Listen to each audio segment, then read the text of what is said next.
In this video, we're going to briefly go through some powerful prenatal yoga poses in detail, including some of my personal tips and tricks. So feel free to hop on your mat and explore along, or just watch and maybe make notes.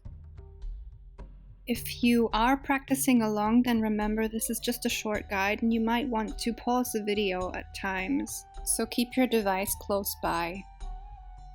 So, let's start with the first pose. It's a classic cat-cow, with the knees slightly further apart than usual, just to make room for your belly, making sure your hips are in line with your knees, and your wrists and elbows are in line with your shoulders, establishing a firm foundation. As in pregnancy, we tend to need a bit more balance and grounding security. I recommend flossing through cat and cow as slowly as you can, focusing on relaxing your belly. Now, I find cat-cow very boring at times. It doesn't always give me what I need, so a secret tip of mine is take a wider stance to allow yourself to have more space and just get creative. Do whatever your body is asking for in that moment, because every day is different in pregnancy.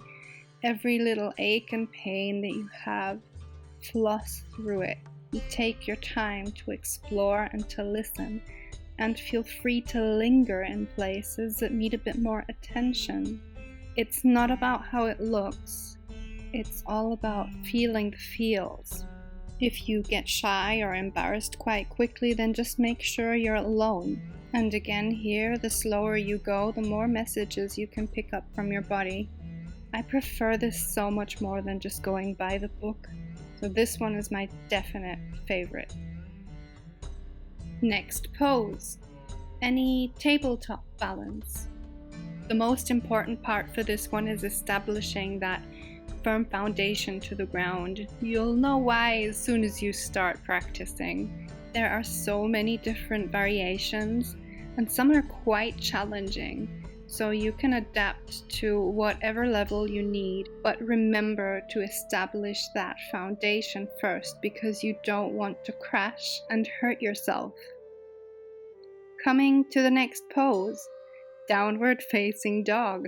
Legs of course wider than usual to make room for your belly, and here again I prefer to move rather than to stay in the static classical down dog, and just explore every little bit of movement.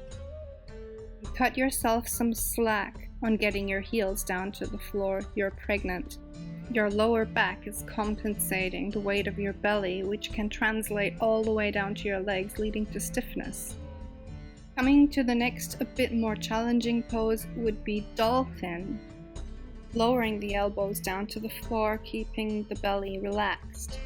There is not much room for me to move in this position. This is already my limit, but maybe if you're a bit more experienced or flexible, then you can play around here exploring or just linger a bit longer. But this is my personal limit, and remember that. Listen to your body. It's not a competition. Next pose, low lunge with a twist. Low lunge on its own is actually good enough, but I like to give myself a twist just because a lot of yoga classes avoid twisting during pregnancy, but in this case it's safe. The way your legs are stacked are hindering you from going too far, and the stretch just feels so good. I recommend you do it every day to get rid of the tension and the stiffness. It's like wringing out a wet towel type of satisfaction.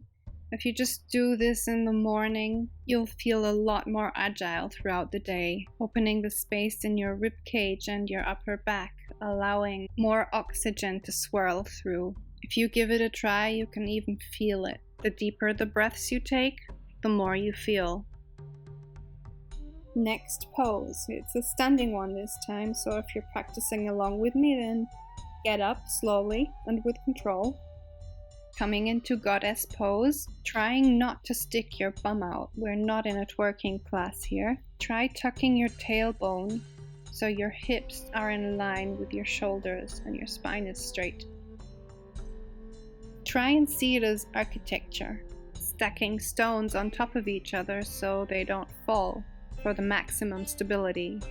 It may be easier for you if you just squeeze your glutes. Try not to let your knees collapse inwards, keeping the knees in line with your ankles. If it's not challenging enough, explore by lifting one heel and then the other, establishing a firm foundation to the ground with your feet, toes active, digging into the mat. And again, explore this pose just by doing little micro movements and doing what feels good for you in this moment. I'd love to hear your own experiences with these poses, so feel free to share in the comments below. And if you found this video helpful, give it a like. If you don't want to miss anything, subscribe for more, and I'll see you next time.